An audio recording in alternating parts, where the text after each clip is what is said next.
அண்மை செய்தி. வரலாறு காணாத மழையால் தத்தளிக்கும் தூத்துக்குடி சுற்றுவட்டார பகுதிகள். செய்துங்கநல்லூர் உள்ளிட்ட பகுதிகளில் மழை வெள்ளம் வடியாத சூழ்நிலையானது நிலவி வருகிறது.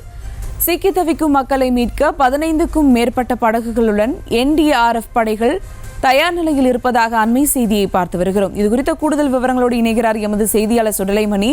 வணக்கம் சுடலைமணி, விவரங்கள். நிச்சயமா சுபா. அதாவது தென் மாவட்டங்களில் கடந்த 3 தினங்களாக பெய்து வரும் தொடர் மழையின் காரணமாக ஏராளமான பகுதிகள் பாதிக்கப்பட்டது. குறிப்பாக தூத்துக்குடி மாவட்டத்தில் ஸ்ரீவைகுண்டம் மற்றும் ஸ்ரீவைகுண்டம் பகுதிகள் அதிக அளவில் பாதிக்கப்பட்டுள்ளது. தற்போது இந்த தூத்துக்குடி மாவட்டத்தில் உள்ள ஸ்ரீவைகுண்டம் பகுதியில் ஏராளமான சுமார் 50க்கும் மேற்பட்ட குக்கிராமங்கள் முழுமையாக துண்டிக்கப்பட்டுள்ளது. இந்த நிலையில்தான் தற்போது தாமிரபரணி ஆற்றில் நீர்வரத்து என்பது சற்று குறைந்துள்ளது. அதாவது அதிக அளவில் இல்லாமல் சற்று குறைந்துள்ளது. இதற்கிடையில் தற்போதுதான் இந்த சமயத்தில் தான் தேசிய பேரிடர் மீட்பு குழுவினர் வருவதற்காக வருகை தந்துள்ளனர். அதே போல் இந்த குக்கிராமங்களில் சிக்கியுள்ள மக்களையும் ஆங்காங்கே தண்ணீரில் சிக்கியுள்ள மக்களை மீட்பதற்காக தற்போது தேசிய பேரிடர் மீட்பு குழு தமிழக காவல்துறை மற்றும் தீயணைப்பு துறையினர் இணைந்து தற்போது அந்த பணியில் அதிகாலையிலே தொடங்கியுள்ளனர். இதற்காக சுமார் 25க்கும் மேற்பட்ட நாட்டு விசைப்படகுகள் கொண்டு வரப்பட்டுள்ளது. முதல் கட்டமாக கருங்குளம் பகுதியில் சிக்கியிருந்த ஒரு 70 பேர் மீட்கப்பட்டுள்ளதாக தேசிய பேரிடர் மீட்பு குழு தரப்பில் தெரிவிக்கப்பட்டுள்ளது.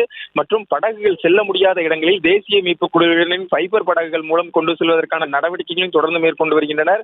இந்த நிலையில் பொதுமக்களும் தற்போது இந்த பாதிக்கப்பட்ட மக்களுக்கு உதவுவதற்காக தேசிய பேரிடர் மீட்பு குழுவினர் இணைந்து பணியாற்றி வருகின்றனர். முதல் கட்டமாக இந்த கருங்குளம் பகுதியில் கயிறுகள் கட்டி இந்த பொதுமக்களை மீட்கும் பணியில் தற்போது நடந்து வருகிறது. இந்த கருங்குளம் பகுதியை பொறுத்தவரை 70க்கும் மேற்பட்ட சபரிமலை ஐயப்ப கோயிலுக்கு சென்ற பக்தர்களும் சிக்கியிருந்தனர். அதே போல் இந்த பகுதியை சேர்ந்த பொதுமக்கள் மற்றும் பெட்ரோல் பங்க் ஊழியர்கள் சிக்கியிருந்தனர்.